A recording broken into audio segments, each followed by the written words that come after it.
Welcome to this module. We're going to be talking about who is the trustee.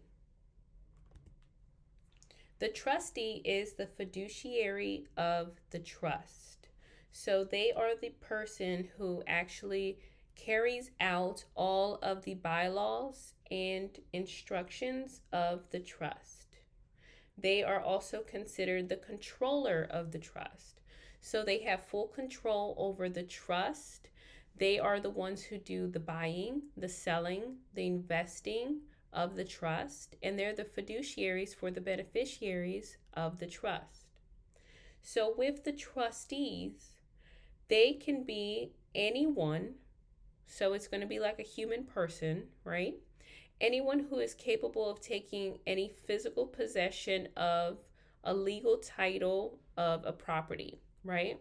So if you can legally own something, then you can legally become a trustee.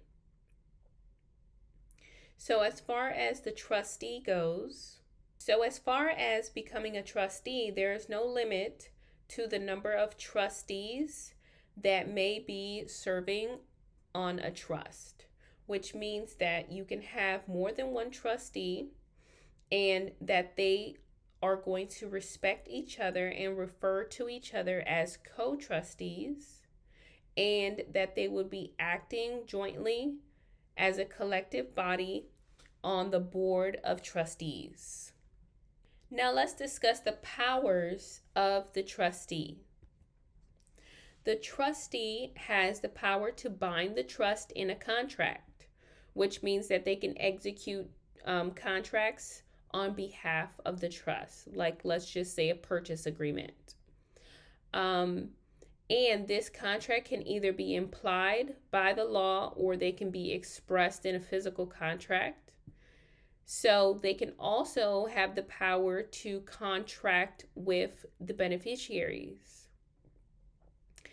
They have the power to partition, exchange, sell, pledge, or mortgage the trust property, either in whole or in part, which means that they can pretty much have the power to do anything that they want with the physical property or assets of the trust.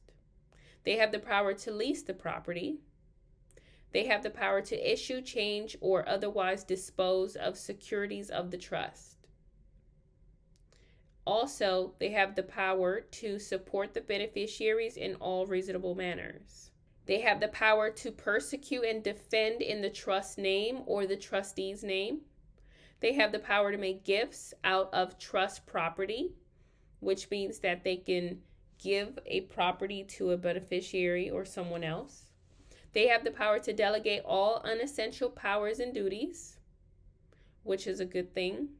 So they can actually use authorized members to delegate certain tasks. They have the power to exercise personal judgment and every discretionary power not prohibited by the trust instrument. The trustee may do whatever a man or woman may lawfully do according to the natural rights. Now let's talk about the duties of the trustees.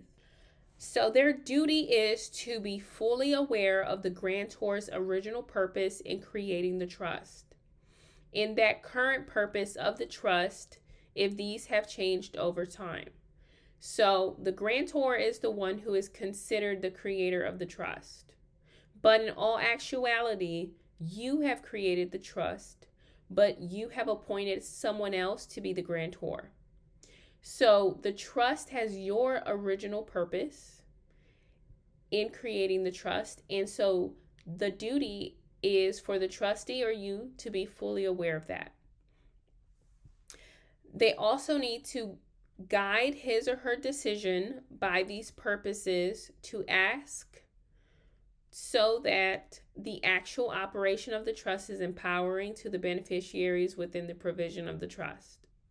So if there's any type of discrepancies when it comes to the trust, the trustee needs to get clarification so that the trust is operated in the best way or fashion for the beneficiaries. The trustee has the duty to put mechanisms in place to increase the level of financial awareness of the beneficiaries and to see that such financial education of the beneficiaries is carried out effectively, which means that the beneficiaries need to fully understand and be aware of the trust contents, and they need to also be financially illiterate. And they also need to be financially literate when it comes to the trust and the trust funds and certain investments. So it is the duty of the trustee to make sure that the beneficiaries are financially educated.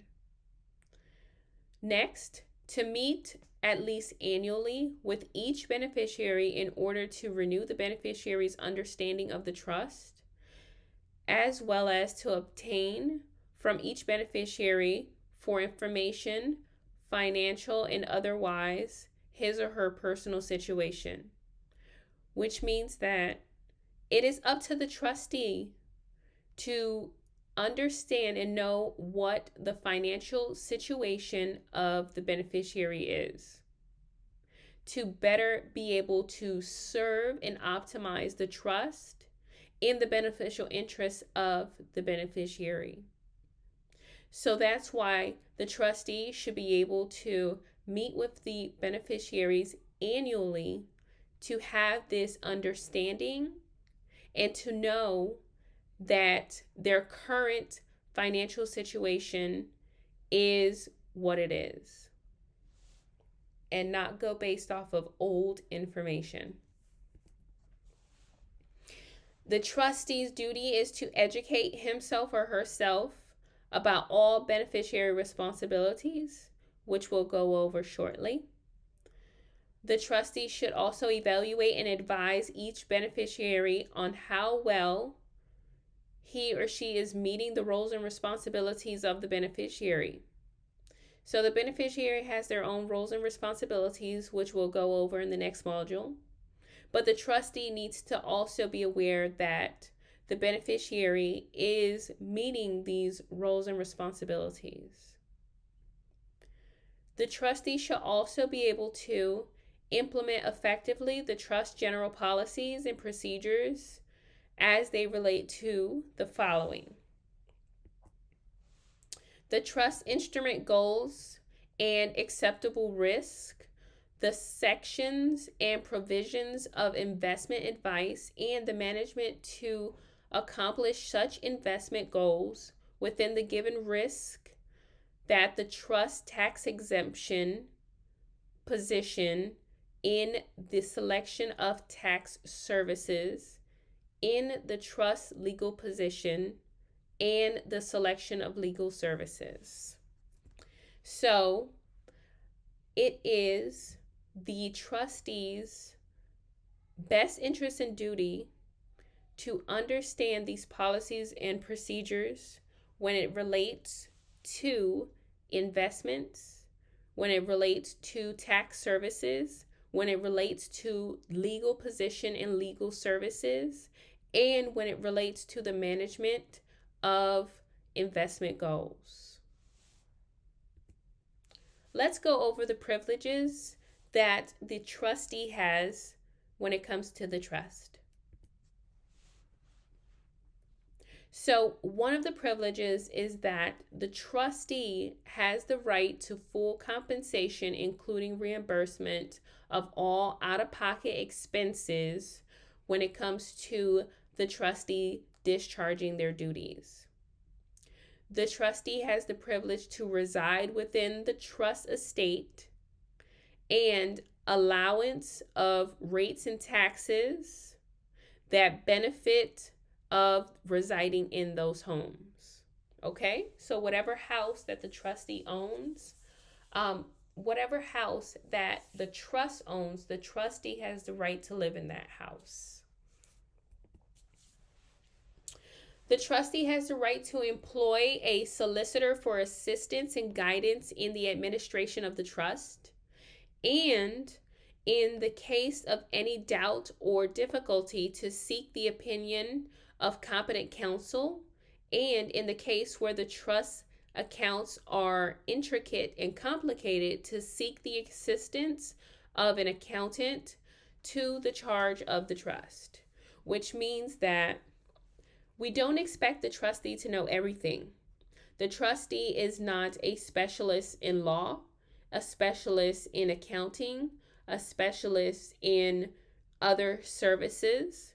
So it is up to the trustee to solicit those services. So if the trust needs legal representation, then the trustee is going to look for legal services, going to hire a lawyer on behalf of the trust, and is going to be charged to the trust. Another privilege is the right to apply to a court of equity for directions in the execution of the trust, or to obtain a declaratory judgment in order to establish the meaning and intent of the trust instrument, which means that the trustee has the right to seek the court for counsel when it comes to executing this trust, because it falls under contract law. So it is advisable that the individuals who know more about contract law are within the court system and within the legal system. And so since the trustee is a fiduciary and wants to do no harm when it comes to carrying out the mission of the trust, then they do have the right to seek these directions. They have the privilege to carry on in separate business for the benefit of the trust given certain conditions. So when you're carrying out business transactions with a business trust, one of those privileges is that the trustee has full autonomy and is able to do everything that is required to complete that business transaction. They are allowed for loss of time under certain circumstances. For example, if the trustee fell ill and was not able to temporarily carry out the duties, they are allowed to take time off and then to resume the execution of the trust after they are no longer ill. The trustee has the right not to be compelled by subpoenas or reviews to produce or show records or books to outside parties. The trust falls under trust law or contract law, which means that there is privacy policies in place, and one of the fiduciary duties is for the trustee not to disclose the contents of the trust. So one of the privileges is that a court system cannot subpoena the trustee to produce records of the trust. Next, one of the other privileges is the right to further limit his liability, in particular of contracts beyond the limitations made in the trust, which means that the trustee has limited liability when it comes to the trust. And although they can go above and beyond those limited liabilities, they also have the right to further limit their liabilities, because at the end of the day, the trustee is a representator of the trust. They represent the trust, but they are not the trust. They also have the right to relocate, move trust property, or change the trust domicile, which means that they themselves, one, can reside in trust property, they can move to different trust property, and they can dispose of the trust property however they want. They have the right to disclaim the office at the execution or resign at a later date. they have the right to step down as a trustee. Now let's discuss liabilities.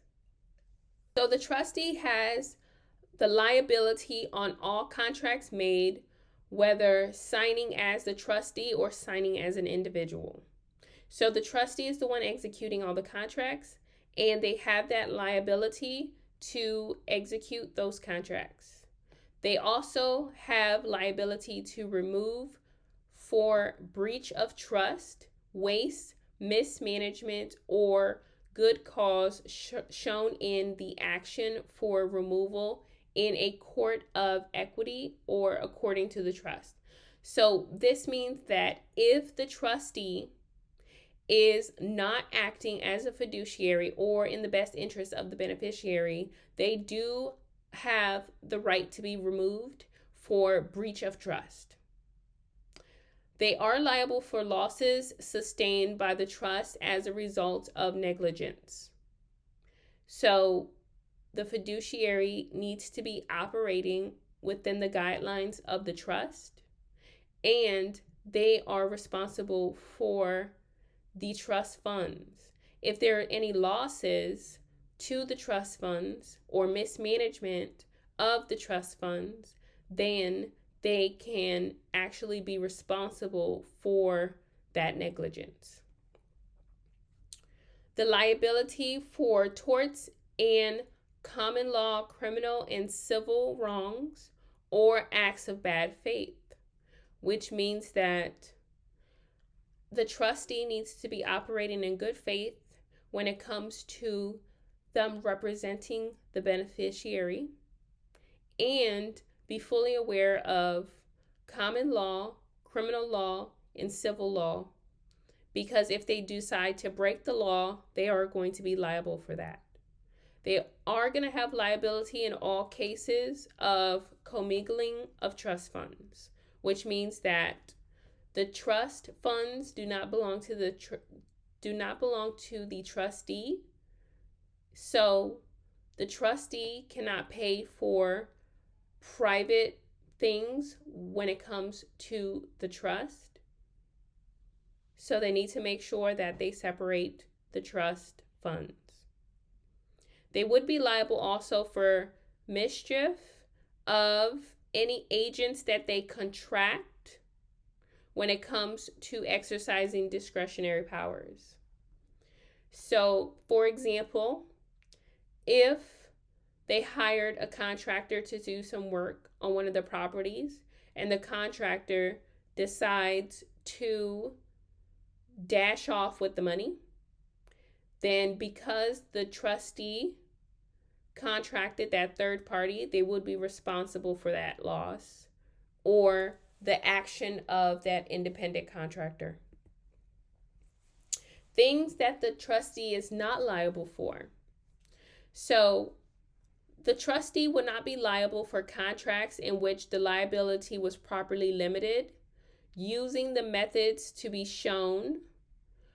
Such contracts may also compass the codes and statutes of various jurisdictions, given that all man-made laws is by its nature fundamentally contractual, which means that the trustee is not liable for the actual contract content that they sign on behalf of the trust.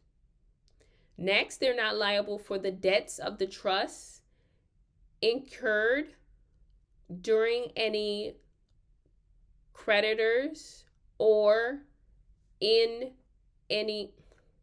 Next, the trustee is not liable for any debts that was incurred. Next, the trustee is not liable for any debts that was incurred by the trust related to any other financial institutions or creditors. For example, if there was a credit card issued to the business trust and the credit card was maxed out at $10,000, and let's just say that it was discharged, that is not the financial responsibility of the trustee. And it also works the other way. The trust is not liable for any personal debts of the trustee either. So if the trustee has their own separate credit debt, that has nothing to do with the trust. The trustee is not liable for the independent, non-preventable acts of co-trustees of which he had no prior knowledge. Okay? So each trustee acts independently, but they are cooperating together for the best interests of the trust. Anything that the co-trustee does, the other co-trustee has no liability towards those actions. The trustee has no liability towards the acts of his agents when properly contracted. For example, if the trustee contracted a lawyer and the lawyer next, the trustee has no liabilities when it comes to the independent, non-preventable acts of the co-trustees, of which he had no prior knowledge. So if there are more than one trustee and they're serving on the board of trustees, it is the trustee's obligation to cooperate with their trustee, but their co-trustee, whatever actions that they make, has nothing to do with the other co-trustee. So they are not liable for that person's actions. That person is an independent person and they choose to make their own actions. Next, the trustee has no liability on acts of his agent when properly contracted. So for example, let's say that they hired an accountant to do tax services and that accountant was properly contracted, then it is not the trustee's responsibility of what occurs due to the error of the accountant. Next, tax on income of the trust. So they are not liable when it comes to income taxes for the trust. They are not liable when it comes to lawsuits against the trust. So to reiterate, the trustee has limited liability. This is the end of the module.